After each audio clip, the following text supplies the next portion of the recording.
बड़े से बड़े मसले ख़त्म हो जाएंगे, मिडलीडिंग ख़त्म हो जाएगी, ना पेन होगी, ना दर्द, ना इरिटेशन। सस्ता सा मुफ्त सा हस्बे मामूल नुस्खा बता दिया है, आप इस पर अमल करें और ऑपरेशन कराने की ज़रूरत नहीं रहेगी।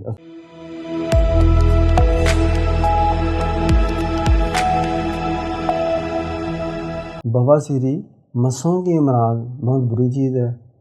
ये चुभते हैं, खून निकलता है, इरिटेशन होती है, दर्द होती है, तकलीफ़ होती है, ख़ारिश होती है।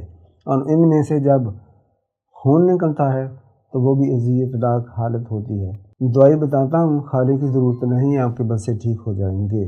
पहाड़ी बकरी के खुर ले लें, पहाड़ी बकरी के खुर ले लें, साफ़ कर लें। एक खुर कोने दहकते हुए कोने पर रखें, आँखों को बचाएं, ऊपर कपड़ा अपने ले लें, ठीक है। आपकी शलवार है, पैंट है, कच्छा है, जो भी है उसको उतार दें और उन कोनों के ऊपर बैठ जाएं। वो जो धुआं है आपके मसों पर लगना चाहिए। सुबह शाम कर लें, एक हफ्ता, 10 रोज़, 15 रोज़, बड़े से बड़े मसले ख़त्म हो जाएंगे, मिडलीडिंग ख़त्म हो जाएगी, ना पेन होगी, ना दर्द, ना इरिटेशन। सस्ता सा मुफ्त सा हस्बे मामूल नुस्खा बता दिया है, आप इस पर अमल करें और ऑपरेशन कराने की ज़रूरत नहीं रहेगी। अस्सलाम वालेकुम।